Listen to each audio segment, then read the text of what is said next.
ஸ்தோத்திரம் உண்டாவாங்க. என்னை அன்போடு கூட அழைத்த ஜாக்கப் அங்கிள் அவர்களுக்கும் பாஸ்டர் மற்றும் சபையுடைய அகத்தினர்கள், பெண்களுடைய சங்கத்தின் மாதவ புண்ணியர்கள், தலைவர் மற்றும் அனைவருக்கும் இயேசு கிறிஸ்துவினுடைய வளமான நாமத்தினாலே என் சார்பாக, என் கணவர் சார்பாக நன்றிகளை நான் தெரிவித்துக் கொள்கிறேன். இப்பொழுது கூட நான் பிறகு வளர்ந்ததெல்லாம் சிஎஸ்ஐ பாரம்பரிய சபை, நான் திருமணமாகி சென்றது ஐஎஸ்சி பாரம்பரிய சபை. எனவே நான் பாரம்பரிய சபையினுடைய உறுப்பினராக தான் இருக்கிறேன். பாரம்பரிய சபைகளில் தான் இத்தனை வருடமும் நான் பயணித்து கொண்டிருக்கிறேன். ஆனால் ஒரு விஷயம் நம்முடைய ஐஎஸ்சி சபையில் நான் மாறணும்னு நான் நினைக்கிறது. இப்போ நம்ம ஹல்லேலூயா நம்ம சொன்னோம் அப்படின்னா அமைதியாகவே இருப்போம். ஸ்தோத்திரம் சொல்லுங்க அப்படின்னா அமைதியாகவே இருப்போம். அது எங்கோ ஒரு நமக்கு தெரியாத ஒரு அந்நிய பாஷை மாதிரியும் தெரியாத மாதிரி ஒரு சாராருக்கு மட்டும் பயன்படுத்துகிற ஒரு வார்த்தைகள் மாதிரியும் நாம் நினைப்போம். அப்படி கிடையாது. ஹல்லேலூயா என்ன அர்த்தம்? கர்த்தருக்கு ஸ்தோத்திரம். பிரைஸ் காட் என்ன? கர்த்தருக்கு ஸ்தோத்திரம். தமிழ்ல நம்முடைய லாங்குவேஜ்ல சொன்னா கர்த்தருக்கு நன்றி, கடவுளுக்கு நன்றி. அதனால எப்பவுமே நம்ம கடவுளை தூக்கணும். எங்க போனாலும் சரி, ஐஎஸ்சி சபைகளுக்கு நான் என்னை கூப்பிடுகிற சபைகளுக்கு நான் சென்று வருகிறேன். எங்கு சென்றாலும் ஒரு சிறிய ஆராதனைக்குள்ளாக நான் கடந்து சென்று உங்களை அங்கிருக்கிற சபை மக்களை நடத்திவிட்டு அப்பொழுது அதுக்கு பின்பாகத்தான் நான் என்னுடைய பிரசங்கம் அல்லது என்னுடைய செய்திகளை நான் சபை மக்களுக்கு நான் பகிர்ந்து கொள்வேன். ஒரு சில நிமிடங்கள் ஆராதனை அப்படின்றது என்ன அப்படின்னா ஜஸ்ட் வர்ஷிப்பிங் தி காட், கடவுளுக்கு நன்றி சொல்லுகின்ற ஒரு இடம். இப்போ நம்ம துதிக்கிறோம், நம்ம செலுத்துறது எல்லாமே ஆராதனை தான். நம்ம பாடுகிறது, ஐயர் சொல்லும்போது நம்ம திரும்ப சொல்லுகிறது, இப்போ நம்ம பாடின அந்த வாழ்ந்த பாட்டு எல்லாமே ஆராதனைகள் தான். ஆனால் எப்பவுமே ஒரு குழந்தை நம்மகிட்ட பேசும்போது நம்ம என்ன நினைப்போம்னா, அது அம்மா அது தட்டி தடுமாறி ஒரு தேங்க்ஸ் சொன்னாலோ, தட்டி தடுமாறி நம்மகிட்ட ஒரு ஸ்மைல் பண்ணாலோ நமக்கு எவ்வளோ ஒரு சந்தோஷமா இருக்கும். அதே மாதிரி தான் கடவுள் நம்முடைய வாழ்க்கையை நமக்கு செய்த நன்மைகளை நினைத்து நினைத்து நினைத்து நாம் நன்றியோடு கூட துதிப்பது, நன்றியோடு கூட பாடுவது மட்டும்தான் நம்முடைய ஆராதனை.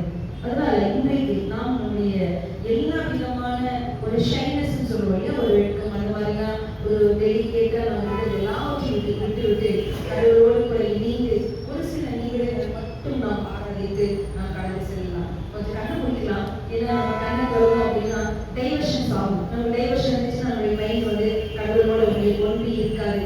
அதனால நம்முடைய எண்ணங்கள் கடவுளோடு கூட இருக்க வேண்டுமானால் நம்முடைய சிந்தனைகள் கடவுளோடு இருக்க. நம்முடைய கண்களை மூடி ஒரு சில நிமிடங்கள் மட்டும் கடவுளை ஆராதித்து, அந்த சர்வ வல்லமை பொருந்திய தேவனை ஆராதித்து, அதுல இன்றைக்கு நம்ம எத்தனோ நன்மைகளை நாம் வாழ்வதற்கு நாம் பெற்றிருக்கிறோம். கடந்து வந்த பாதைகள் கரடு வேலைகளாக இருக்கலாம், நாம் நடந்து வந்த பாதைகள் உட்கல் வேலைகளாக இருக்கலாம், எவ்வளவோ நம்முடைய பணபலத்தால, சுய பலத்தால, ஆள் பலத்தால நம்ம சுமந்து கொண்டு வந்திருக்கலாம். ஆனால் எதையுமே நம்ம சாதிக்காமல் ஒரு சில இடங்களில் நாம் நிற்கதியாக இருப்போம். நம்ம சொல்ல ஆண்டவரே, உங்களுடைய கிருபை எனக்கு போதும்ப்பா, உங்களுடைய தயவு எனக்கு போதும்ப்பா, நீங்க இத்தனை நாள் நீங்க நடத்துவதற்காக நன்றி. வாய்களை திறந்து ஆண்டவரே உங்க நன்றி சுவாமி, உங்களுக்கு ஸ்தோத்திரம் சுவாமி.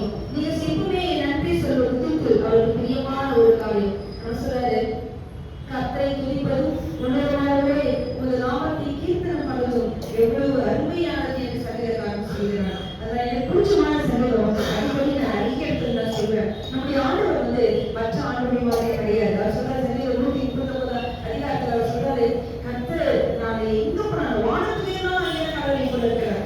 நான் சமுத்திரத்தினுடைய கடியாளர்களை போய் தந்தாலும் அவருடைய கை என்னை நடந்து பாருங்க. நம்ம எங்க போனாலும் சரி, சாமியோட கை நம்மளை அப்படி பார்த்துட்டே இருக்குது. நம்ம சொல்றாரு, என்னோட தாயின் வயிற்றுல என்னோட கருள் உருவாகிறதுக்கு முன்னமே அவருடைய கண்கள் என்னை கண்டது. இப்படிப்பட்ட ஒரு அன்புள்ள தேவன், இப்படிப்பட்ட ஒரு கரிசனை உள்ள தேவன். இவருடைய அவயவங்கள் ஒன்றாகிலும் இல்லாத போதே அவைகள் உருவேற்படும் நாட்களும் உங்களுடைய புஸ்தகத்தில் எழுதியது. அப்ப சுவாமி என் பேர் குளோரி வருஷம்னா என் அம்மா வயிற்றுல நான் கருவா இருக்கும்போது அவர்களை தெரிஞ்சு கொள்கிறார். என் கை கால் முகம் கண் கண்ணாடி இல்ல வர்றதுக்கு முன்னாடியே அவன் எப்ப வெளி வரும் அப்படின்னு சொல்லிட்டு கரெக்டா அந்த டேட்டை போட்டு எழுதி வச்சுக்கிறார். அன்புள்ள தேவன் பாருங்க, இப்படிப்பட்ட தேவனுக்கு நம்ம என்னத்தை செலுத்திக் கொள்றோம்? ஒன்றுமே இல்லை. நம்ம அவருக்காக வாழ்றது, அவருக்கு நன்றி சொல்றது, அவருக்கு கீழ்ப்படுத்துறதுக்காக வாழ்வது, அவரோடு கூட வாழ்வது. இதை தாண்டி அவர் நம்மகிட்ட எதுவும் எதிர்பார்க்கறதில்ல. சாமி நன்றி சுவாமி, ஸ்தோத்திரம் ஆண்டவரே, நன்றி ஆண்டவரே. நம்ம துதிக்கலாம், ஆண்டவரை துதிக்கலாம். ஒரு சில நேரங்கள்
அசைவாடுகிறபடியாலே உமக்கு ஸ்தோத்திரம். பரிசுத்த ஆவியானவரே, நீர் எங்களோடு கூட இருப்பதற்காக உமக்கு ஸ்தோத்திரம். உம்முடைய தயவும் உம்முடைய கிருபையும் எங்களை வழிநடத்திக் கொண்டே இருப்பதற்காக உமக்கு ஸ்தோத்திரம். இயேசப்பா, இந்த உன்னுடைய மத்தியிலும் நீர் பேசிக் கொண்டே இருப்பதற்காக உமக்கு ஸ்தோத்திரம்.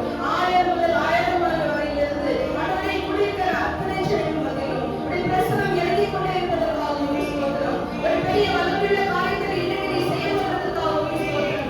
என்னை மறைத்து தேவனை பேசப் போவதற்காக உமக்கு ஸ்தோத்திரம். ஆகவே ஒரு காரியத்திற்காக எல்லா இடத்திலும் கர்த்தர் முடிக்கிறார்கள் சுவாமி. என் தேவன் நம்மளை கொள்வதற்காக உமக்கு ஸ்தோத்திரம். ஆண்டவரே, அழைத்த பிரசனம் இறங்கி ஆண்டவரே, நீர் என்னை இருக்கிறபடினால உமக்கு நான் நன்றிகளையும் ஸ்தோத்திரங்களையும் நாங்கள் ஏறெடுக்கிறோம் சுவாமி. இறங்குவீராக, இறங்குவீராக. உம்முடைய சத்தத்தை மட்டும் நாங்கள் கேட்க முடியாது. என் தேவனே இறங்குவீராக. ஒரு பெரிய அற்புதங்களையும் அடையாளங்களையும் என் தேவனை செய்வீராக. உடைத்த உடல்களுக்கும் ஆண்டவரே, காயப்பட்ட இருதயங்களுக்கும் தேவன் ஒரு பெரிய அற்புதத்தை நீ செய்வீராக. நீ கடந்து வருவீராக. என் தேவனை கடந்து வருவீராக. இந்த கண்மலையானவரே, என்னை காக்கும் தெய்வம் நீரே. கண்மலையானவரே, என்னை காக்கும் தெய்வம் நீரே.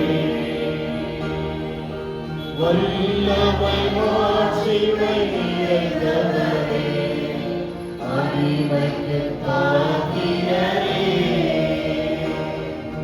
வல்லமை மாட்சிமை நிறைந்தவரே, மகிமைக்கு பாத்திரரே. ஆராதனை உமக்கே, ஆராதனை உமக்கே, ஆராதனை உமக்கே, ஆராதனை உமக்கே, உமக்கே, ஆராதனை உமக்கே, ஆராதனை உமக்கே, ஆராதனை உமக்கே. பலவீன நேரங்களில் கிருபை தந்தீரையா. பலவீன நேரங்களில் கிருபை தந்தீரையா. ராஜாவின் கண்ணனாலே எனக்கும் பயமில்லையே. இயேசு ராஜாவின் கண்ணனாலே எனக்கும் பயமில்லையே. ஆராதனை உமக்கே,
நாமத்துக்கும் மேலான நாமத்தை உடையவர்.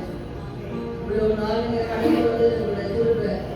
இவ்வளவு நாள் உங்க உயிரோடு இருக்கிறது உங்களுடைய கிருபை. இத்தனை நாள் நாங்க எப்படி ஒன்றும் ஆகாமல் செறிந்து போகாமல் இருக்கிறோமோ ஆகாமல் இருக்கிறது உங்களுடைய தயவு. நீங்கள் எங்களை வெறும் மொழி மறந்திருந்தீர்களானால் உங்களுடைய வாழ்க்கை சீனாவினமாயிருக்கும் சுவாமி. இந்த இடத்துல எங்களை நிறுத்தி இருக்கிறது உங்களுடைய கிருபை. இவ்வளவு தூரம் எங்களை உயர்த்தி வைத்தது உங்களுடைய கிருபை. ஆண்டவரே, நிர்மலமான நேரத்தில் ஒன்றும் இல்லாமல் இல்லை எங்களை நான் இருக்கிறேன்னு சொல்லி எங்களை தேய்ச்சது எங்களை கிருபை. ஆண்டவரே, எனக்கு யாரும் இல்லை நாங்கள் தவிச்சப்போ நான் இருக்கிறேன் பயப்படாத மகனே மகளே சொல்லி எங்களை நிறுத்தி வைத்தது உங்களுடைய கிருபை. நன்றி ஆண்டவரே, நன்றி சுவாமி. இந்த ஆராதனையை கடந்து உள்ளதற்காக உங்களுக்கு ஸ்தோத்திரம். இந்த ஆராதனையில ஆண்டவரே தலைவராய் நிற்பதற்காக உங்களுக்கு ஸ்தோத்திரம். இந்த ஆராதனையில பேசுகிற என்னை மறைத்து தேவர்களுக்கு தேவையான காரியத்திலே பேசப்படுவதற்காக உங்களுக்கு ஸ்தோத்திரம். நீர் பெறணும், மகிமை உமக்கு, கனம் உமக்கு, புகழ் உமக்கு, எல்லாம் உமக்கு சுவாமி, எல்லாம் உமக்கு. நீங்கள் அறிவிக்கலாம் பேசுகிறோம். இயேசு கிறிஸ்துவின் வல்லமையுள்ள நாமத்தால் ஜெபிக்கிறோம். ஆண்டவரே பிதாவே, ஆமென். வீட்டு வாக்குறுகளை என் சார்பாக கணவர் சார்பாக வாக்குறுதிகளை நான் தெரிந்து கொள்கிறேன். இப்பொழுதுமாக ஒரு பெண்கள் ஞாயிறாக இருக்கிறபடினால பெண்களுக்கு என்று நீங்கள் நினைக்கக்கூடாது. ஒரு பகுதியை நான் உங்களுக்கு எடுத்து உங்களுக்கு என்னால் it's not a message. I'm not an ordinary person. It's just a sharing of my word. கடவுளுடைய வார்த்தையை உங்களோடு கூட நான் பகிர்ந்து கொள்ள விரும்புகிறேன். ஆதியாகமம் 16ஆம் அதிகாரம் 13ஆம் வசனம். ஆதியாகமம் 16ஆம் அதிகாரம் 13ஆம் வசனம். அப்பொழுது அவள், என்னை பார்க்கிறவரை நான் இங்கே கண்டு கொண்டேன் என்று சொல்லி தன்னோடு பேசின கர்த்தருக்கு பார்க்கிற கடவுள் நீர் என்றே பெயரிட்டாள். அதுல இந்த பைபிள் என்ன அர்த்தது? அவளை பார்க்கிற தேவனுக்கு லஹோலி ரோலி, அதாவது எல்ரோலி என்று பெயரிட்டார். எல்ரோலி என்பதற்கு நீர் என்னை காண்கிற தேவன் என்று அர்த்தம். வசனங்களை சொல்லிக்கொண்டே போகிறேன். உங்களுக்கு விருப்பம் இருக்கிறவர்கள் நீங்கள் அதை புரிந்து கொள்ளலாம். நேரம் குறைவாக இருக்கிற பணியாளர் இன்னும் சீக்கிரமாக நான் முடிக்க விரும்புகிறேன். நீர் என்னை காண்கிற தேவன் எல்ரோலி, இதுதான் என்னுடைய தலைப்பு. இப்பொழுது இதை சொல்லுவது யாரும் உங்களுக்கு நல்லா தெரியும். ஏன்னா எல்லாமே பைபிள் படிச்சிருக்கிறவங்க தான், எல்லாருக்கும் பைபிள் தெரியும். இதை சொன்னது யாரு? Very good. சொன்னது ஆகார். சரி, ஆகார் யார்? ஆகார் எப்படிப்பட்டவர்? ஆகார் எங்கிருந்து வந்தார்? ஆகார் எப்படி சாராள் ஆபிரகாமுடைய கையின் கீழே வந்தார்? ஒரு சின்ன அறிமுகம். ஏன்னா எதை செஞ்சாலும் ஒரு சின்ன அறிமுகம் நமக்கு இருந்தாலும் யார் யார் எப்படின்னு தெரியும் இல்லையா? ஆகார் எகிப்து தேசத்திலே பார்வோனுடைய அரண்மனையிலே அடிமை பெண்ணாய் விற்கப்பட்டிருந்தவள். அவள் தெரியாது, ஒருவேளை பெற்றோர் அவளை விற்றிருக்கலாம், வறுமையின் காரணமாக இருக்கலாம், ஏதோ ஒரு காரணம், ஆனால் வேதத்தில் குறிப்பிடப்படவில்லை. ஆகார் அப்படியாக அடிமை பெண்ணாக பார்வோனுடைய வீட்டிலே வளர்க்கப்பட்டிருந்தார், வளர்க்கப்படவில்லை, வேலை செய்து கொண்டிருந்தார். ஆதியாகமம் 12ஆம் அதிகாரத்தை முழுவதுமாக நீங்கள் வாசித்து பார்த்தீர்களே, ஆனால் கானான் தேசத்திலே ஆபிரகாமும் சாராளும் வாழ்ந்து கொண்டிருக்கிறார்கள். அது கர்த்தர் அவர்களுக்கு வாக்குத்தத்தப்படி ஒரு இடம். அந்த இடத்திலே அவர்கள் இருந்து அந்த தேசத்திலே, கானான் தேசத்திலே பஞ்சம் மிகவும் கொடியதாக இருந்தபடியினாலே அவர்கள் எகிப்து தேசத்துக்கு பிரயாண பணிகொண்டு வருகிறார்கள். நீங்கள் நன்றாக கவனிக்க வேண்டும். உங்கள் சிந்தனைகளை இன்னொரு சிதறப்படக்கூடாது. அப்படியானவர்களுக்கு நான் சொல்கிற இந்த காணியில் உங்களுக்கு புரியும். அப்பொழுது நான் சொன்னேன், கானான் தேசத்தில் ஆபிரகாமும் சாராளும் குடியிருந்தாங்க. பஞ்சம் மிகவும் அதிகமாக இருந்த காரணத்தினாலே அவர்கள் கானான் தேசத்திலிருந்து எங்க போறாங்க? எகிப்து தேசத்துல வராங்க. நான் டீச்சர் ஜாப் தான் செய்யறேன். அதான் நான் நானே பேசினே இருக்க மாட்டேன். உங்களோட சிலதான் கேட்ப நீங்க சொல்லணும். சரி, நான் போய் பழக்கப்பட்டேன். ரைட். அப்புறமா என்ன பண்றாங்க? எகிப்து தேசத்துக்கு அவங்க வராங்க. எகிப்து தேசத்துக்கு வந்ததுக்கு பின்னாடி என்ன ஆகுது? அப்போ சாராள் என்ன பண்றாங்க? ஆபிரகாம் என்ன பண்றாரு? ஒரு விஷயம் சொல்றாரு சாராள் கிட்ட. என்ன விஷயம் அப்படின்னு சொன்னா, சாராள், நீ ரொம்ப அழகா இருக்கிற, நான் நீ மிகவும் சௌந்தரியம் உள்ள ஒரு ஸ்திரீ. அப்போ எகிப்தியர்களை பார்க்கும் பொழுது முன்னிமித்தம் என்னை கொண்டு போடுவார்கள். நான் வந்து கதைலாம் சொல்லல, நிஜமா நடந்த விஷயத்த சம்பவத்தை உங்களுக்கு கதை மாதிரி சொல்றேன். இது விஷயத்துல எத்தனையும் ஆதியாகமம் 12ஆம் அதிகாரத்தில் முழுவதுமாக இருக்கிறது. என்ன சொல்றாரு? அப்படின்னா நீ ரொம்ப அழகானவன், ரொம்ப சௌகரியமானவன், ரொம்ப ரூபவதி. அதனால யூடியூப் உன்னை பார்க்கும்போது என்ன பண்ணுவாங்க? உன்னிமித்தம் என்னை கொண்டு போடுவார்கள். அதனால யார் பார்த்தாலும் என்னதான் சொல்லணும்? எனக்கு வந்து நீ சகோதரி தான் சொல்லணும்னு சொல்லி வச்சிருக்காங்க. ரைட். அவங்க எகிப்துக்கு வந்ததுனால எகிப்தியர் அவங்கள சாராளுடைய அழகை பார்த்து ஆஹா ஓஹோன்னு புகழ்றாங்க. அப்புறமா பிரபுக்கள் புகழ்றாங்க. இதெல்லாம் புகழ்ந்த உடனே விஷயம் எங்க எட்டுது? பார்வோனுடைய காதுகளுக்கு எட்டுகிறது. எட்டுன உடனே அவனுக்கு ஒரு சுய இச்சை. பரவாயில்ல, ஆகார என்ன பண்ணிடலாம், சாரா என்ன பண்ணிடலாம், நம்மளுடைய அரண்மனைக்கு கூட்டிக் கொண்டு வந்துடலாம் சொல்லிட்டு என்ன பண்ணலாம்? பிரபுக்களையும் அனுப்பிச்சு சாராளை கூட்டிக் கொண்டு வந்து எழுதலாம். ஏன்னா அவனுக்கு என்ன தெரியும்? சாராள் வந்து ஆபிரகாமுடைய மனைவி என்று தெரியாது, சகோதரி என்று தெரியும். அப்போ சாராளுக்காக ஆபிரகாமுக்கு என்ன கொடுக்கலாம் பார்வோன் அப்படின்னு சொன்னா, வேலைக்காரர்கள், கோழை கழுதைகள், ஒட்டகங்கள், குதிரைகள் எல்லாவற்றையும் கொடுக்கலாம். எதுக்காக? நம்மளுடைய லாங்குவேஜ்ல சொல்லணும்னா ஒரு லஞ்சம். உன் தங்கச்சி எங்க அனுப்பிச்சுட்ட, இந்த அவளை வச்சுக்கோ அப்படின்னு சொல்லிட்டு இவருக்கு கொடுக்கலாம். அதுக்கப்புறம் கர்த்தர் வந்து பார்வோனுடைய வீட்டை வந்து வாதித்தார். அவளுக்கு புரியுது. அது அப்புறமா அனுப்பிச்சு விட்டான். அது அவங்களுக்கு பயப்படல. 12வது கடைசியில அனுப்பிச்சு விட்டுரு. எதுவுமே நீங்க செய்யாதீங்க அப்படியே அனுப்பிச்சு சொல்லி பிரசங்க என்ன பண்ணிடலாம்? சாரால ஆபிரகாம அனுப்பிச்சு விட்டுறான். அப்போ நீங்க கவனிங்க, அந்த இடத்துல அந்த நேரத்துல தான் சாரா ஆகார் வந்து எங்க வரா? ஆபிரகாம் கிட்ட, சாரா கிட்ட வந்துடுறா. ஃபர்ஸ்ட் அவ பார்வோனுடைய அரண்மனையில் இருக்கா. அப்புறமா அந்த இடத்துல என்ன பண்ணிடுறாங்க? அவரை விற்று போடுகிறார்கள். விற்று போட்ட உடனே என்ன பண்றாங்க? இங்க வந்துடுறாங்க. ரைட். இப்ப என்ன அப்படின்னு சொல்லி சொன்னா, இந்த இடத்துல ஆபிரகாம் ஆதியாகமம் 12ஆம் அதிகாரத்துல நீங்க வாசித்துருக்கீங்க.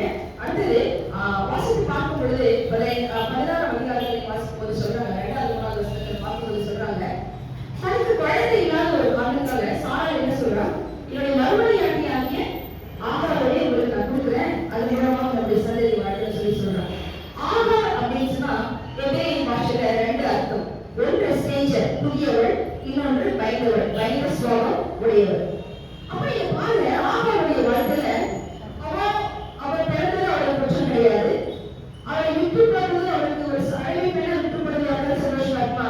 இல்ல, அதுவே அவள் விரும்பாத ஒரு காரியம். அடுத்தது ஆபிரகாமுக்கு மறுமொழியாட்டி சொல்லுங்க அவளை கேட்டு நடந்ததா?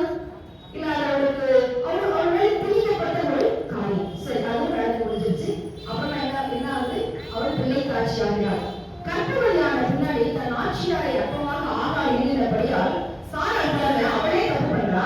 அவளே என்ன சொல்றா? 5ஆம் வசனத்துல, இந்த அநியாயத்தை பாரும், உங்க அடிமை பெண்ணாக ஆகாரை செய்வதை பாரும், இந்த அநியாயத்தை பாரும், எனக்கும் உனக்கும் நடுவில் கர்த்தர் நியாயம் தீர்ப்பாரான்னு சொல்ற. இவளே பண்ணி என்ன சொல்ற? எனக்கு உங்களுக்கு கடவுள் நியாயம் தீர்ப்பாராங்க. அப்போ அவர் நம்ம சொல்றாரு, சரி என்ன பண்ணு, உன் பார்வைக்கு நலமானபடி நீ செய்ய சொல்கிறார். உன் இறக்கமே இல்லை, பிள்ளை காட்சி இருக்கிறாரு அப்படி கூட நினைக்க என்ன பண்றான்? ஆபிரகாம், உன் பார்வைக்கு நலமானபடி நீ செய்ய சொல்றாரு.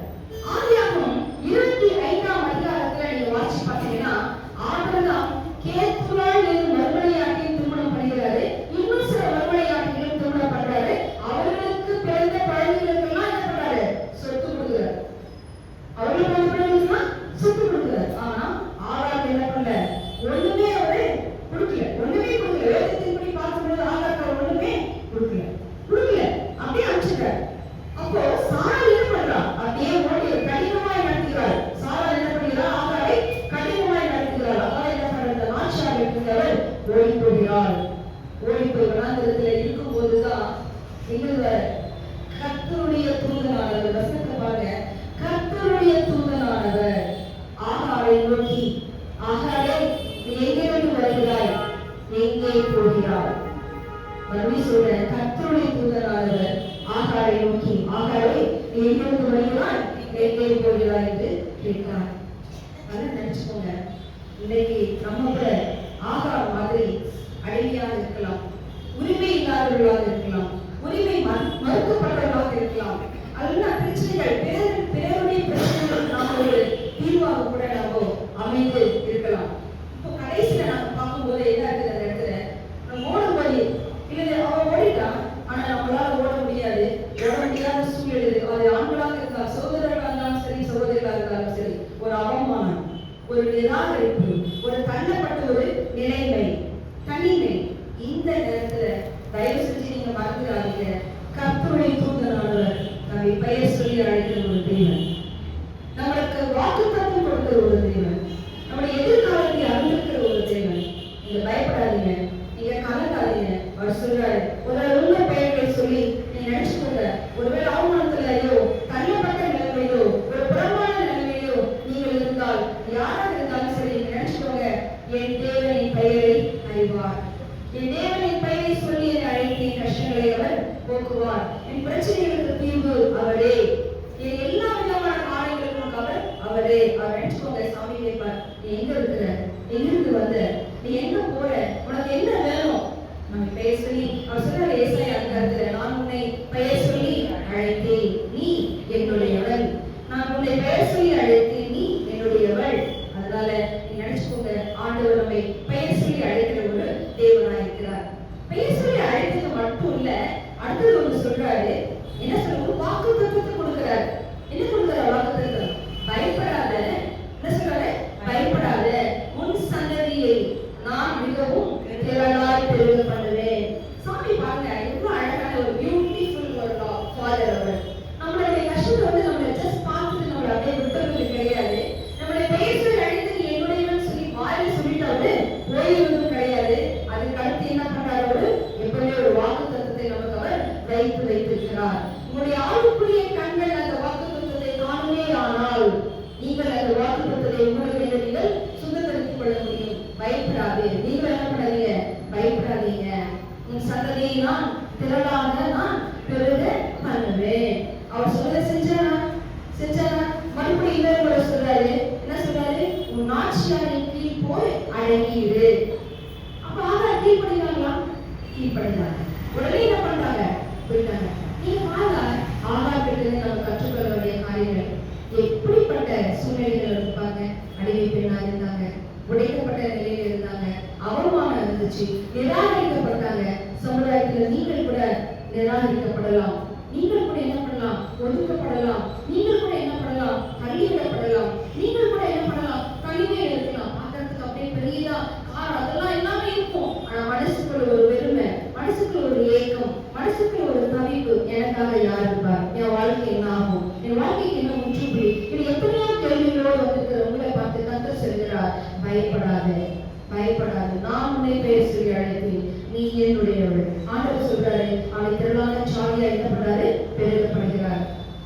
அப்புறமா என்ன பண்றாரு, அந்த இடத்துல தான் என்ன சொல்லுங்க, ஆபிரகாம் ஃபர்ஸ்ட் எடுத்து பாத்தீங்கன்னா ஏனோக்கு, வேதத்துல ஆதியாகமம் 4 அதிகாரத்துல பாத்தீங்கன்னா ஏனோக்கு ஒரு வார்த்தை இருக்கும். ஏனோக்கு தேவனோட சஞ்சரித்தான். அவருக்கு ஏனோக்கு மரணமே இல்ல. கடவுள் என்ன பண்ணார், அப்படியே ஏனோட எடுத்துட்டார். அவரு கூட கடவுளோட நாமத்தை சொல்லவே இல்லை.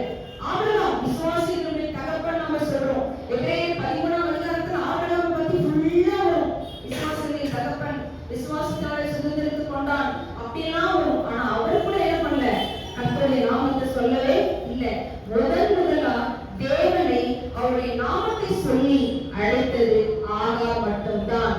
அவள் புறஜாதி பெண், யூதர்களை மட்டும்தான், இஸ்ரேல் ஜனங்களை மட்டும்தான் பழைய ஏற்பாட்டுல ஆண்டவர் என்ன பண்ணாரு, தெரிஞ்சுக்கிட்டாரு. ஆனா அந்த அவங்கள ஆபிரகாம் யூதர் தான். ஆனா அவர் கூட என்ன பண்ணல, கடவுளுடைய நாமத்தை சொல்லல.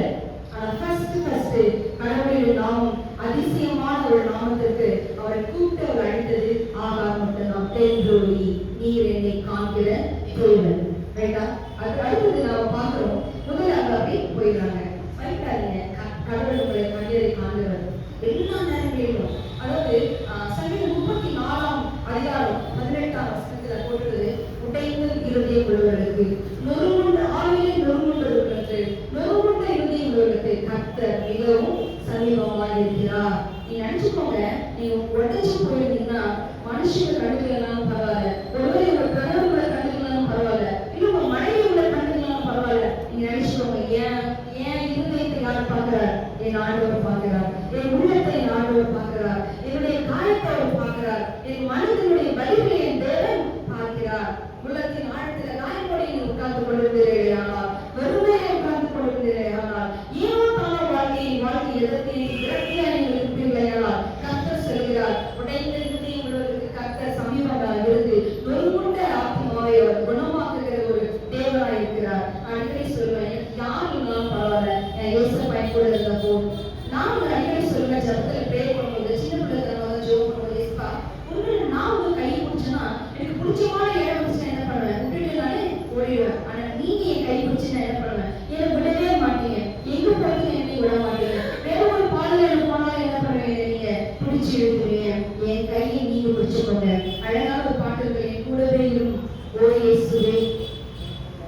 இல்லாமல் நான் வாழ முடியாது. ரொம்ப அழகான ஒரு அர்த்தம் நிறைந்த ஒரு பாடல். நான் எப்பவுமே நினைக்கிறேன், தேவன் நம்மோடு கூட இருக்கிறார். ரைட்டா?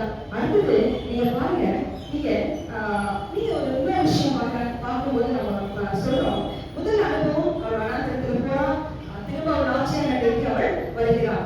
அடுத்தது இன்னொரு விஷயம் பாருங்க, ஆகாரத்தில் நடந்தது ஒரு அநியாயம். இப்ப நம்ம கூட நம்மளோட வாழ்க்கையில ஏதோ ஒரு அநியாயம் நமக்கு நடந்திருக்கலாம். நம்ம வேலை செய்யற இடத்துல இருக்கலாம், குடும்பத்துல இருக்கலாம், இல்ல ஒரு சில நேரங்கள் அந்த ஒரு ப்ராப்பர்ட்டி பிரச்சனை, அந்த குடும்பத்துல அவங்க எனக்கு இதை தரல அதை தரல, பரவாயில்லைங்க. அநியாயம் செய்கிறவர்களுக்கும் தேவன் இரக்கமுள்ள தேவனா இருக்கிறார். ஒருவேளை உலகத்தில் இருக்கிறவங்க உங்களுக்கு அநியாயம் செய்யலாம், ஆனால் தேவன் உங்களுக்கு எப்பவுமே நியாயம் செய்கிறவரா இருக்கிறார்.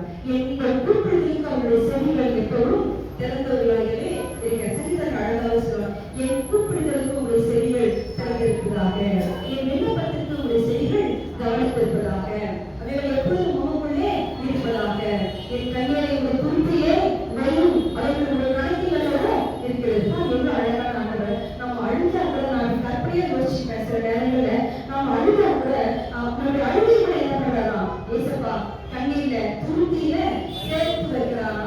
அந்த கண்ணீர் கூட என்ன பண்ணுமா, கணக்கு கேட்குமா, கணக்குல இருக்கும். ஆண்டவரே பதில் சொல்லு, இருக்கிறீங்க பதில் சொல்லு, இருக்கிறீங்க பதில் சொல்லு. ஆண்டவர் என்ன பண்ணுவார், ஏற்ற காலத்திலே அவர்களை உயர்த்து முடித்து அவளை பலத்தை கை கொண்டீர்கள், நீங்கள் என்ன பண்ணணும், அடங்கி இருங்கள். அப்ப ஏற்ற காலத்துல தேவன் உயர்த்து முடித்து உங்கள் கண்ணீர்களை எல்லாம் இன்னொரு வசனம் இருக்கும், நீ சத்தமிட்டு அழாத படித்து உன் கண்களினுடைய கண்ணீரை அடக்கி வைத்துக் கொள். லேவியர் 29 அதிகாரம் 16 வசனம் என்று நான் நினைக்கிறேன். அது இருக்கும், நீ சத்தமிடாத படிக்கும் கைகளை, உன் கண்ணீருடைய கைகளை என்ன பண்ணி அடக்கி கொண்டு நீ இரு. அவர் என்ன பண்ணாது, அவைகள் ஏற்ற காலத்திலே அவைகள் உங்களுக்கு பதிலை இடத்திலிருந்து பெற்றுத் தரும் என்று தேவனாகிய கர்த்தர் சொல்கிறார். என்ன பண்ணுறது, கண்டிப்பா அது வரும். அடுத்து நீங்க பாருங்க, இன்னொரு விஷயம் பார்த்தீங்கன்னா, ரெண்டு விஷயம் நீங்க பார்க்கணும். கர்த்தருடைய தூதனானவர், ஒரு ஆகாரத்தை வசனத்தை படிச்சு பார்த்தீங்கன்னா, கர்த்தருடைய தூதனானவர் ஆகாரை நோக்கி இருக்கும். கர்த்தருடைய தூதனானவர் அப்படின்னு சொன்ன என்ன அர்த்தம்னா, பழைய பாட்டை பொறுத்த வரைக்கும் இயேசு கிறிஸ்து. அது ஒரு விசேஷமான ஒரு வெளிப்பாடு. ஏன்னா மோசேக்கும் கர்த்தருடைய தூதனானவர். அதே மாதிரி சிம்சோன் நியாயாதிபதிகளை படிச்சுப்பாங்க, கர்த்தருடைய தூதனானவர். மனோரா சிம்சோனுடைய அப்பா, அவங்களுக்கு என்ன வருவாங்க சொல்ல, கர்த்தருடைய தூதனானவர். எங்க இதெல்லாம் பைபிள்ல பழைய பாட்டுல கர்த்தருடைய தூதனானவர் அப்படிங்கிறதோ, அது மாசத்துல ஒரு விசேஷ வெளிப்பாடாக வெளிப்பட்ட ஒரு இடம். தேவதூதன் அப்படின்னு சொன்னா அது தேவதூதன். கர்த்தருடைய தூதனானவர்னா கர்த்தருடைய தூதன். கர்த்தரை நமக்கு இயேசு கிறிஸ்துவின் வெளிப்பட்டதாக இருக்குது. நான் ரெண்டு வித்தியாசம் இருக்குது. நீங்க ரெண்டாவது பாட்டு பார்க்கும்போது இஸ்மவேல் தேவ தூதன் தான் இஸ்மவேலை கவனிக்கிறாங்க. முதல் அனுபவம், வனாந்தர அனுபவம், நாச்சியார்களுக்காக திரும்பி போகிறாள், கீழ்ப்படுகிறாள், மறுபடியும் என்ன பண்றாள், அங்கே அவள் இருக்கிறாள், அவளுக்கு குழந்தை பெறுகிறது. அவளுக்கு என்ன சொல்றாங்க, அது மட்டும் சொல்லல, கர்த்தருடைய தூதனார் என்ன சொல்றாரு, உங்களுடைய மகனுக்கு இஸ்மவேல் என்று பெயரிடுவாங்க, அவன் பெரிய சாதியாவான். ஃபர்ஸ்ட் பாருங்க, அவருடைய கண்ணீரை பார்க்கிறாரு, கண்ணீருக்கு பதில் கொடுக்கிறாரு, வாக்குத்தத்தம் கொடுக்கிறாரு, எதிர்காலத்தை பற்றியான வாக்குத்தத்தையும் தர்றாரு. அடுத்து என்ன பண்றாரு, ஃபைனலா பேரும் என்ன பண்ணிடுறாரு, சொல்லிடுறாரு. இப்படி நட ஒரு வசனம் இருக்கும், சங்கீதம் 32 அதிகாரம் 8 வசனத்துல ஒரு வசனம் இருக்கும். சங்கீதம் 32:8, நான் உனக்கு போதித்து நீ நடக்க வேண்டிய வழியை உனக்கு காட்டுகிறேன், உன்மேல் என் கண்ணை வைத்து உனக்கு ஆலோசனை சொல்லுவேன். பாத்தீங்களா, அவர் அதை பின்னாடி சங்கீதக்காரன் அதை அனுபவிச்சு சொல்றாரு. ஆனா இது முன்னாடி என்ன பண்றாரு, கர்த்தருடைய தூதனானவர் ஆகாரம் என்ன பண்றாரு, அழகா அதை சொல்லி போதித்து நான் உங்களுக்கு போதிச்சிட்டேன், அந்த என்ன வழியில நடக்கணும்னு சொல்லிட்டார். அவர் மேல கண்ணை வச்சுட்டாரு, வச்சுட்டே அவர்களுக்கு ஆகாரங்களை கண்ணிக்கு அவருக்கு ஆலோசனை சொல்லுவார். இதே மாதிரிதான் நமக்கும் என்ன பண்ணுவார், தேவன் நமக்கு ஆலோசனை சொல்லுவார். என்ன பண்ணுவாரு, தேவன் நமக்கு என்ன பண்ணுவார், கண்ணு மேல வச்சு நம்ம ஆலோசனை சொல்லி நம்மை வழிநடத்தி செல்கிறார். அடுத்தது பாருங்க, தனிப்பட்ட வாழ்க்கையில நீங்க பார்க்கலாம், யோசிச்சு பார்க்கும்போது உங்களுடைய தனிப்பட்ட வாழ்க்கையும் தேவன் பார்க்கிறார். இது எப்படி இருக்கும் தனிப்பட்ட வாழ்க்கைன்னு சொல்லி சொன்னா, அதாவது குடும்பத்துல இல்ல வாழ்க்கையில இல்ல ஊழியத்துல இல்ல சமூகத்துல எப்படி இருந்தாலும் சரி, தேவன் உங்களை பயன்படுத்த முடியும். நீங்க எப்படிப்பட்டவர்களாக இருந்தாலும் சரி, தேவன் உங்களை பயன்படுத்த முடியும். சாமி ஸ்டேட்டஸ் பார்க்க மாட்டார், நீ இந்த கால வரையா அந்த கால வரையா இங்க போடியா அங்க போடியா, அதெல்லாம் ஒண்ணுமே கிடையாது. குறிச்சது உங்களுடைய உள்ளம். மனுஷன் முகத்தை பார்க்கிறான், தேவனோ கர்த்தரோ இருதயத்தை பார்க்கிறார். How close you are to God. நீ சும்மா ஞாயிற்றுக்கிழமை வந்து ஆராதனையில உட்கார்ந்து ஆராதனையில வந்து பங்கு பெறுவது மட்டும் ஆராதனை கிடையாது. ஆராதனையில் அப்படி கிறிஸ்தவன் கிடையாது, கிறிஸ்தவன் கிடையாது. 24/7 நீ கடவுளுக்கு பிரியமான மகனாக இருந்தால் மட்டும்தான் என்ன பண்ண முடியும்? உண்மையான கிறிஸ்தவன். நீங்க 24 மணி நேரத்துல ஒரு 5 minutes இயேசுவை என் குடும்பம், என் ஹஸ்பண்ட், என் வைஃப், என் குழந்தை, என் பிள்ளைங்க, என் தேவை முடிச்சு 5 நிமிஷம் இது ஜெபமா? இது ஆண்டவருக்கு பிரியமான ஒரு ஜெபமா? ஆண்டவருக்கு பிரியமான ஒரு வாழ்க்கையா? எவ்வளவு ஷார்ட்ஸ் பாக்குறீங்க, எவ்வளவு ரீல்ஸ் பாக்குறீங்க, எவ்வளவு நேரம் பேசுறீங்க. ஆண்டவருக்கு பிடிக்காத எத்தனை இடத்துல நீங்க உட்காருங்க. ஆண்டவர் சமூகத்தை விட, அவருடைய ஆனந்தமான பாட்டுகளை விட, அவருடைய ஆனந்தமான சத்தத்தை விட நீங்க அனுபவிச்சு பாருங்க. உங்களால அவர்கிட்ட வெளியே வர முடியாது. ஒன்ஸ் நீங்க க்ளோஸா ஆண்டவர்கிட்ட போக உங்களோட பிரசனத்தை உணர உலகம் உங்களுக்கு ஒண்ணுமே தோணாது, எதுவுமே இருக்காது. சாமி சொல்லல, தன்னோட வண்ணமதி எனக்கு சொல்லாரு, துன்மார்க்கருடைய ஆலோசனையில் நடவாங்க, பாவங்களுடைய வழி நீங்காத, பரியாசக்கார உட்காரும் இடத்தில் உட்காராத. எதை மட்டும் நீ பிரியமா இருக்கணும்? கர்த்தருடைய வேதத்தில் பிரியமாயிருந்து இரவும் பகலும் அவனை தியானிக்கிற மனுஷன் பாக்கியவான். அவன் மட்டும்தான் பாக்கியவான். அது எதுவும் இல்ல, பாக்கியம் இல்ல. அப்படிப்பட்டவனுக்கு என்ன ஆசீர்வாதத்தை கொடுக்கிறாரு?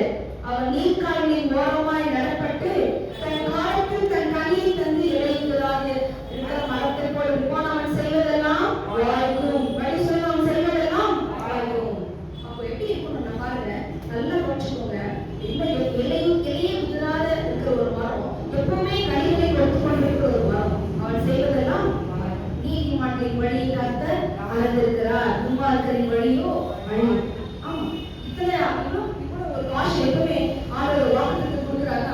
கூடவே ஒரு காஷன் கொடுப்பாரு, இப்படியெல்லாம் பண்ணினா இது கிடைக்கும், இப்படி பண்ணா உங்களுக்கு அது கிடைக்காது. நம்ம நியூ கிடைக்கும். மற்ற நேரத்தில் ஏதாச்சும் வாக்குறுதி அப்புறம் ரொம்ப சந்தோஷம். வாக்குறுதி நீ வந்து பிரகாசம் எழுதி பிரகாசம் ஒளி வந்து கிடைக்கும், விண்ணப்பத்தை கேட்டேன், ரொம்ப சந்தோஷம். No no no no. எப்போ நம்முடைய கடவுள் நம்முடைய விண்ணப்பத்தை கேட்பார்? நம்முடைய ஜெப ஐக்கியம், நம்மளும் ஆண்டவர், நம்மளும் நம்ம அப்பாவும், நமக்கு இருக்கிற உறவு, ஆண்டவரோடு இருக்கிற உறவு நல்லபடியாக இருந்தால், அது மிகவும் ஆழமானதாக இருந்தால், அதற்கான ஆண்டவருடைய ஜெபத்தை கேட்பார். இல்லை நம்ம ஜெபத்தை என்ன பண்ணுவார்? தள்ளி போடுவார். ஆதியாகமம் 16 அதிகாரம் மறுபடியும் இஸ்மவேல் என்ன பண்றாரு? வளர்றாரு. மறுபடியும் 17 அதிகாரத்தில் அவர் சொல்றாரு, என்ன சொல்றார்? சாரா மறுபடியும் சொல்ற முதல் அனுபவம், 12 அனுபவம், மறுபடியும் நாட்சியர்களுக்கு போயிடா முடிஞ்சிச்சு. இஸ்மவேல் பிறக்கிறான், இஸ்மவேல் பேருக்கு பிறக்கிறாங்க, எல்லாம் பண்ண விருத்தசேதனை பண்றாங்க, முடிஞ்சிச்சு. மறுபடியும் இஸ்மவேல் என்ன பண்றான்? வளர ஆரம்பிக்கிறான். வளர ஆரம்பித்த உடனே சாரா மறுபடியும் சொல்றான், இந்த அடிமை பெண்ணாகிய ஆகாருடைய மகன் என் மகனோட சுதந்திரவாளியாக இருக்க மாட்டான் சொல்றான். அப்புறம் என்ன சொல்றது? கோபம் வருது. அவன் போயிடணும், அவன் இருக்கவே கூடாது. நீங்க பாருங்க, மறுபடியும் ஆபிரகாம் அதே தவறதான் செய்யறார். முன்ன வெள்ளக்காட்சியா இருக்கும்போது வனாந்திரத்தில் அடையும் போது அப்படியே அடிச்சு விட்டாரு. இப்ப என்ன பண்றாரு? ஒரு துருத்தியில தண்ணீரையும் சிறிது அப்பத்தையும் கொடுத்து, வேதாந்த வாசகத்துல இருக்கும், ஒரு துருத்தியில தண்ணீரையும் அப்பத்தையும் கொடுத்து என்ன பண்ணிடுறாரு? அனுப்பி விடுறாரு. யார் அனுப்புறாரு? சின்ன குழந்தை, ஒரு 7 வயசு இருக்கும், பாலைவனத்துக்கு அனுப்புகிறார். பாலைவனம் எப்படி பண்றாங்க? பயங்கர ஹீட்டு, நடக்கவே முடியாது. அப்போ ஆகார் என்ன பண்றாங்க? போயிட்டு அந்த தண்ணியும் தீர்ந்து போயிடுச்சு, அப்பவும் தீர்ந்து போயிடுச்சு. அப்ப தீர்ந்து போன இடத்துல என்ன பண்றாங்க? ஆகார் பிள்ளை சாகிறதை நான் காண மாட்டேன் என்று சொல்லி பிள்ளைய ஒரு இடத்துல விட்டுட்டு, பிள்ளை அழுகிற சத்தம் கேட்காத கொஞ்சம் கொடுக்க தண்ணி ஏதாச்சும் இருக்குமா? சின்ன வயசுல என்னோட மேரேஜ் படி என் மகளுக்கு ஒரு சின்ன ஒரு கால் போயிடுச்சு. நான் அவள் ஸ்டிச்சஸ் போடும்போது என்னால் இருக்க முடியல. நான் நினைச்சேன் மயக்கமே வந்து நான் கொடுத்துட்டு நான் போயிடுவேன். என் பிள்ளைங்களுக்கு ஊசி நான் போடும்போது நான் கூடவே இல்லை, இது ஒரு டைம் வேலை இருந்திருக்கலாம். எல்லா நேரம் வளர வரைக்கும் நான் கூடவே இருக்க மாட்டேன். ஏன்னா பிள்ளைங்க அழுகிறது என்னால் பார்க்கவே முடியாது, நெஞ்சு வெடிக்கிற மாதிரி இருக்கும். எல்லாமே நீங்களே பார்ப்போம், நீங்களே என்னுடைய கணவரிடம் கொடுத்துருவேன். அப்படிதான் எனக்கு எல்லா தாய்களும் இல்லை. 10 மாசம் நம்ம சுமந்து பெற்றவர்கள் இல்லையா? அப்போ அவங்க பார்க்க மாட்டேன்னு சொல்லி போகும்போது பிள்ளை அழுகிற சத்தத்தை கேட்டு தேவதூதன் அந்த பிள்ளையின் சத்தத்தை கேட்டார். பைபிள் இருக்கா? தேவதூதன் அந்த பிள்ளையினுடைய சத்தத்தை கேட்டார். அதனால ஃபர்ஸ்ட் கர்த்தருடைய தூதனானவர் ஆகாருக்கு வராரு. ரெண்டாவது என்ன பண்றாரு? தேவ தூதன் அவருடைய சத்தத்தை கேட்கிறார், பிள்ளையின் சத்தத்தை கேட்கிறார். கவலைப்படாதீங்க, நம்ம எல்லாம் இயேசுவோடைய பிள்ளைங்க, நம்ம எல்லாம் அவருடைய பிள்ளைங்க. நம்முடைய சத்தத்தை அவர் கேட்டுக்கொண்டே இருக்கிறார். எந்த சத்தமாக இருக்கலாம், நம்முடைய வாய்ப்புள்ள வார்த்தைகளாக இருக்கலாம், உருவத்தின் சிந்தனைகளாக இருக்கலாம், தியானமாக இருக்கலாம், ஒருவேளை அழுகையாக இருக்கலாம், ஒருவேளை துக்கமாக இருக்கலாம், ஒருவேளை உடைஞ்சு போன எழுதியமாக எதுவாக இருந்தாலும் தேவன் என்ன பண்றாரு? சத்தத்தை அவர் கேட்கிறார். கேட்ட பின்னாடி தான் மறுபடியும் என்ன பண்றாரு? ஒரு துறவை காண்பிக்கிறார். அதுல இருந்து தண்ணி வருது. அப்புறம் அந்த தண்ணி எப்படிப்பட்ட ஒரு தண்ணி? அது நல்ல தண்ணி. இஸ்மவேலுக்கு கொடுக்கிறார். கொடுத்த உடனே என்ன ஆகுது? அந்த பேசுறவாய் மனாலத்துல துறவுகள் கிடைத்த உடனே அவன் குடித்தான். அந்த துறவுல எங்குள்ள நம்முடைய கண்களுக்கு பக்கத்துல தான் இருக்குது. அந்த துறவை நாம் கண்டுபிடிக்க வேண்டுமையானால், அந்த ஆசீர்வாதங்களை நாம் பெற்றுக்கொள்ள வேண்டுமையானால், ஆசீர்வாதத்தின் கண்கள் நமக்கு திறக்கப்பட வேண்டும். உலகத்தின் கண்களை நமக்கு எல்லாமே சாதாரணமாக தெரியும். ஆனால் ஆவிக்குரிய கண்கள் நமக்கு இருக்குமே. ஆனால் எல்லா விதமான ஆசீர்வாதங்கள் தேவன் நமக்கு தருவார். யோசேப்புக்கு மட்டும் ஆண்டவர் சொப்பனத்தில் தரிசனமாவார் நினைக்கிறீங்க. எனக்கும் வருவாரு, அவங்களுக்கும் கொடுப்பார். பார்ஷியல் கிடையாது. God is not partial. எப்பவுமே ஒரு பாரபட்சமான ஒரு தெய்வம் அல்ல. பாரபட்சமான தேவன் எப்பொழுதுமே வரல. என்னையும் பார்க்கிறார், உங்களையும் பார்க்கிறார். அதுக்கு நம்முடைய ஆவிக்குரிய கண்கள் திறக்கப்பட வேண்டும். ஆவிக்குரிய கண்கள் திறக்கப்பட வேண்டுமே. ஆனால் நம்முடைய இருதயம் சுத்த இருதயமுள்ளவர்களாக இருக்க வேண்டும். பரிசுத்தம் நாங்கள் ஒருவரும் தேவனை தரிசிக்க முடியாது. சுத்த இருதயமுள்ளவர்களாய் நாம் தேவனை தரிசிக்க வேண்டும். சுத்த இருதயம் நமக்கு வேண்டுமே. ஆனால் நம்முடைய பாவங்களானது கழுவப்பட வேண்டும். இந்த ரெண்டு சீசன்ல இருக்கிறோம். நம்ம சும்மா அந்த பாட்டு பாடுறதாலேயோ ஏறுகிறார் கல்லாடி சொல்றதாலேயோ அர்த்தம் இல்லை. அந்த அர்த்தத்தை உணர்ந்து படனால என்னுடைய பாவத்துக்காக நீங்க மன்னிச்சுங்க. என்னுடைய பாவம் இனி என் வாழ்க்கையில தொடராத படிக்கு நான் பரிசுத்தமுள்ளவர்களாக வாழ்வதற்கு என்னை நான் ஒப்புக் கொடுக்கிறேன். நீதி மொழியில் நான் நினைக்கிறேன். இருக்க ஒரு வாசம், உங்கள் பாவம் உங்களை பின்தொடரும். இருக்கா? உங்கள் பாவம் உங்களை பின்தொடரும். அது உங்களை தொடர்ந்து கொண்டே இருக்கும். ஆனால் நீங்க அதிலிருந்து விட்டு விலகினீங்கன்னா, இல்ல ஆவிக்குரிய இசப்பா எனக்கு பலத்தை தாங்க நீங்க சொன்னீங்கன்னா, உங்கள் பாவங்களை விட்டு விலகும் போது உங்கள் ஆவிக்குரிய கண்கள் திறக்கப்படும். ரைட், ஆவிக்குரிய கண்கள் திறக்கப்படும் பொழுது ஆண்டவர் உங்களுக்கு விதமான ஒரு ஆசீர்வாதத்தை அவர் தருகிறார். அடுத்ததாக பார்க்கிறோம். 8வது வண்ணாந்தரத்தை முடிச்சிட்டோம். அடுத்த கடைசியா நான் உங்களுக்கு சொல்லி நான் முடிக்க விரும்புகிறேன். சங்கீதத்தின் புத்தகத்தில் நம்ம வாசிக்கும் போது சங்கீதக்காரர் சொல்றாரு, ஆண்டவரே என்னுடைய விண்ணப்பம் உடைய சன்னிதியிலே சில அடிக்கடி யோசனை இருப்பாங்க. ஆண்டவரே என்னுடைய விண்ணப்பம் உடைய சன்னிதியிலே வெற்றி இருப்பதாக. நீங்க பாருங்க, இஸ்மவேல் ஆதியாகமம் 21ஆம் அதிகாரத்துல 18ஆம் வசனம் என்று நான் நினைக்கிறேன். 18ஆம் ஒரு சில நிமிடங்கள் எனக்கு கொடுத்துருக்கிறேன். 18ஆம் வசனத்துல நீங்க பார்க்கும்போது இஸ்மவேல் தன் சகோதரருக்கு எதிராக குடியிருந்தான். அவன் ஆவிலா தேசம் தொடங்கி எகிப்து தேசம் வரைக்கும் முழுவதும் பேசவாலே வரைக்கும் அவன் குடியிருந்தான். வாசிக்கிறீர்களா? இருக்கிற வசனத்தை இஸ்மவேல் குடியிருந்தான் வாசிக்கிறோம். அப்போ பாருங்க, அந்த ஆதியாகமம் 27ஆம் அதிகாரம் 17லிருந்து 18 வசனம் 2 வசனங்களை நம்ம பார்க்கிறோம். அப்போ அந்த ஆவிலா தேசம் அப்படின்னு சொல்றேன். 27ஆம் அதிகாரம் 17-18 இருக்கு. இஸ்மவேல் இருக்கிறான், ஆவிலா தேசம் முழுவதும் ஆவிலா தேசத்துல இருக்கிறான். ஆவிலா தேசத்திலிருந்து சுற்றி இருக்கிற இடங்களில் அவன் குடியிருக்கிறான். ரைட், இந்த ஆவிலா தேசம் எப்படிப்பட்ட ஒரு தேசம் தெரியுமா? ஆதியாகமம் 2ஆம் அதிகாரம் 17ஆம் வசனம் பார்த்து எடுத்துக்கோங்க. ஆதியாகமம் 2:17. அந்த ஆவிலா தேசத்துல கர்த்தர் ஆதாமையும் ஏவாளையும் துரத்தி விட்ட பின்பு அதுக்கு காவலா சிலரை வைக்கிறாரு. அப்போ முதலாம் மாற்றுக்கு பைசோன் என்று பெயர். இரண்டாம் மாற்றுக்கு ஐப்ராத் என்று பெயர்.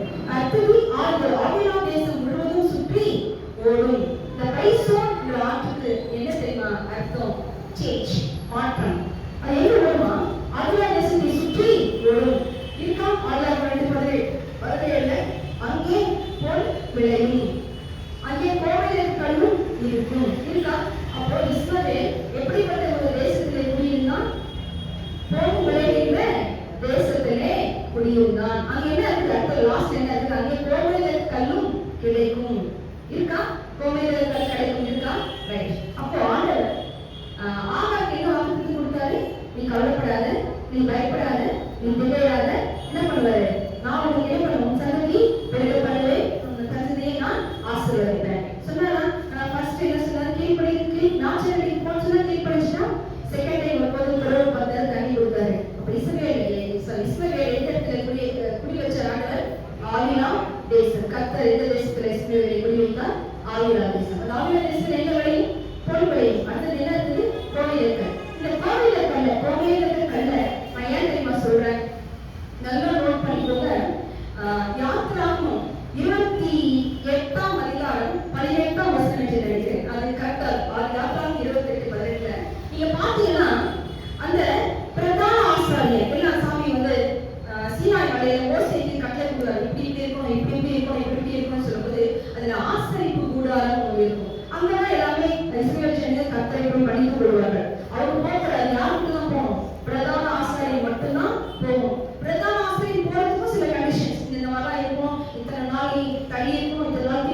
இஸ்ரவேல் நாமங்களை 12 கோத்திரங்களுடைய நாமங்களை இந்த பக்கம் 6 இந்த பக்கம் 6 கோவில கல்லுல வெட்டி அதை இந்த சணல் மூடுல கொட்டி அதை தான் என்ன பண்ணணும் உள்ள போகணும். அப்போ ஆவிலா தேசத்தில் விளைந்த கோமேதக கல் எங்கே பயன்பட்டது?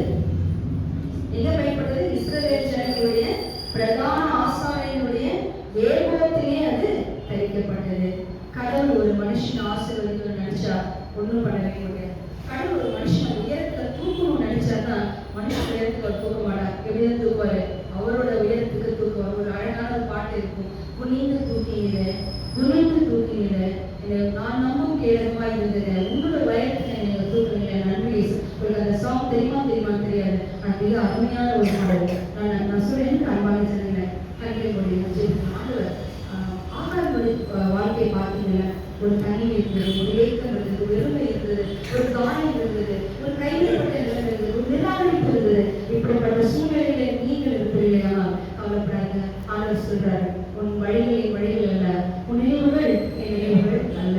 ஆண்டவர் ரொம்ப அழகா ஆண்டவர் சொல்றாரு. அதில் நீங்க பயப்படாதீங்க, திகையாதீங்க, கலங்காதீங்க. ஏசாயா 84:10 சொல்ற மாதிரி மலைகள் விலகினாலும் பர்வதங்கள் நிலை பெயர்ந்தாலும் என் கிருபை உங்களை விட்டு விலகாமலும் என் சமாதானத்தின் உடன்படிக்கை உங்களை விட்டு நிலை பெயராமலும் இருக்கும் என்று சொல்கிறார். எந்த காரியத்தை கொடுத்து நீங்க என்ன பண்ணாதீங்க, பயப்படாதீங்க. ஆண்டவர் சொல்றாரு, ஒருவேளை எந்த காரணத்துக்காக நீங்க இன்னைக்கு தேவ சமூகத்துல வந்திருக்கிறீங்களோ எனக்கு தெரியாது. ஆண்டவர் சொல்றாரு, நீங்கள் எதிர்பார்த்திருக்கும் முடிவை உங்களுக்கு கொடுக்கும்படி நான் உங்கள் பேரில் நினைத்திருக்கிற நினைவுகளை அறிவேன். அவைகள் தீமைக்கு ஏதுவானவைகள் அல்ல, சமாதானத்துக்கு ஏதுவானவைகள்.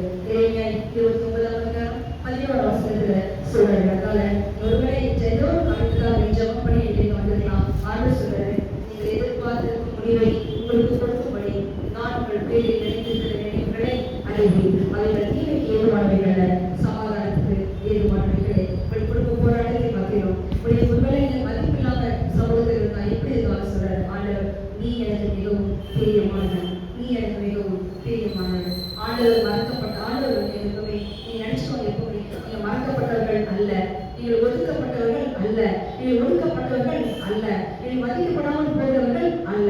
ஆண்டவருடைய பார்வையில் நீங்கள் விசேஷமானவர்கள். கண்களை மூடி வச்சிருக்கலாம். அதுல ஒரு சில நபிகள் எங்கேயுமே நீங்க பார்க்காது, என்ன கூட நீங்க பார்க்காது. ஆண்டவர் மட்டும் பாருங்க. அப்பா நீங்க என்ன பார்க்குறீங்கப்பா? நீங்க இன்னொரு கூட பேசுறீங்கப்பா. நான் நன்றி சொன்னேன். தேவன் உங்கள் கண்ணீரை காண்கிறார். தேவன் உங்களுடைய பிள்ளைகளுடைய சத்தத்தை கேட்கிறார். ஆகார் தேவனுடைய சன்னிதியில் இருந்து ஓடல, அவர் துன்பத்திலிருந்து ஓடல, தேவனுடைய சத்தத்திற்கு தைரியமாக திரும்பினார். சகோதரர்களே, நீங்க பிரச்சனையிலிருந்து ஓடாதீங்க, ஜெபத்தில் உறுதியாய் கருத்துருங்க, தேவனுடைய சத்தத்தை நீங்க கீழ்ப்படியுங்க. ஒரு சிலர் படிக்கணும். இந்த தேவன் உங்களை பார்த்து கேட்கிறார், என் மகளே ஏன் அழுகிறாய்? உன் வேதனைகள் யோடில் ஏன் இருக்கிறாய்? உங்கள் தியாகம், உங்களுடைய அர்ப்பணிப்பு, நீங்கள் தேவனுக்காக நீங்கள் வைராக்கியமாய் இருந்தது மறக்கப்பட்டிருக்கலாம். உங்களுடைய பொறுமை, உங்களுடைய தியாகம் பாராட்டப்படாமல் இருக்கலாம். உங்கள் உழைப்பு ஒருவேளை அதை கவனிக்கப்படாமல் இருக்கலாம். ஆண்டவர் சொல்கிறார், நான் உன்னை கவனிச்சேன், நான் உன்னை காண்கிறது. உங்கள் இறுதியை நோய்ந்தாலும் சரி, தேவன் உங்களை காண்கிறார்.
சகோதரி அவர்கள்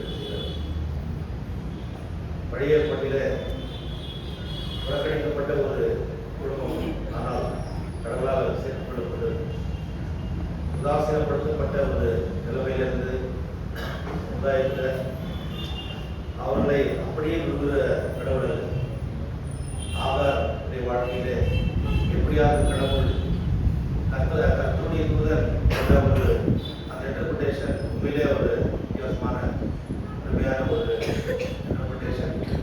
ஆண்டவராகி இயேசு கிறிஸ்துவே அங்கே தரிசனமாகி தைரியப்படுத்துகிற ஒரு காரியம்.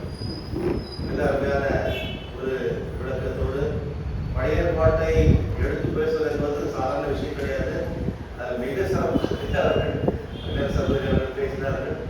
அதில் அதாவது சமுதாயத்தில் புறக்கணிக்கப்பட்ட ஒதுக்கப்பட்டவர்களை, நசுக்கப்பட்டவர்களை, வாழ்வதவர்களை தூக்கி எடுக்கிற கடவுள். சாரலுக்கும் ஆகாருக்கும் equal status, equal weightage order கொடுக்கிறவர். அவர் சொல்கிற போது அவர் பட்சபாதம் இல்லாதவர் என்று சொல்லி அந்த காரியத்தை சொன்னார். கடவுள் பட்சபாதம் இல்லாதவர். ஆகையினால இன்றைக்கு கடவுள் அநேக சூழ்நிலைகளில பெண்களை அவர் பயன்படுத்தி வருகிறார், உயர்த்தி வருகிறார். விமன் எமான்சிபேஷன், விமன் எம்பவர்மெண்ட் கண்கூடாக நாம் பார்க்கிறோம். ஆணுக்கு சரிசமமாக நிகரானவர்கள் என்று இப்பொழுது பல காலங்களுக்கு பிறகு ஏற்பட்ட ஒரு உயர்வு என்பது ஏற்பட்டிருக்கிறது என்றால் படிப்பினால் மிஷனரிமார்கள் வந்து அநேக அந்த கதைகளை அவர்கள் சொல்லி எல்லாரும் படிப்பதனால கர்த்தருடைய அதாவது அந்த நீதி நியாயம் என்ன என்பது எல்லாருக்கும் சமமானது என்பதை தெரிந்து கொண்டார்கள். ஆண்களுக்கு சமமாக பெண்களும் இந்த உலகத்தில் வாழ்கின்ற ஒரு எகாலிட்டேரியன் சொசைட்டி என்பதை கடவுள் ஆர்வத்திலே ஏற்படுத்தினார். அதை இந்த நாளிலே சாரல் மக்கள் அல்ல, ஆகார் அவளுக்கு கீழாக இருந்த அடிமை பெண் கூட கர்த்தருடைய வார்த்தையால் குணப்பட்டு, கர்த்தரால் போஷிக்கப்பட்டு, கர்த்தரால் வளர்க்கப்பட்டு, கர்த்தரால் பெரிய ஒரு சந்ததியாக உயர்த்தப்பட்டார். நாமும் கூட சமுதாயத்தில் குடும்பத்தில் நசுக்கப்பட்டவர்களாக, ஒடுக்கப்பட்டவர்களாக, நம்ம விசாரிக்க யாரும் இல்லை என்றாலும் கூட கடவுள் நம்ம விசாரிக்கிறார் என்று சொல்லி வித்தியாசமான ஒரு கோணத்தில் இன்றைக்கு ஒரு பெரிய எழுதலான ஒரு பிரசங்கத்தை ஏற்படுத்துகிற சிறப்பு செய்தியாளர் அப்போ சகோதரி ரோஸ்லின் குளோரி ரோஸ்லின் அவர்களுக்கு திருச்சபையின் சார்பாக மனமாக நன்றியும் வாழ்த்துக்களை தெரிவித்து கர்த்தர்களை தொடர்ந்து வலிமையாக எடுத்து பயன்படுத்துவார். அது மட்டுமல்ல, அழிந்து போகிற ஆத்மாக்களை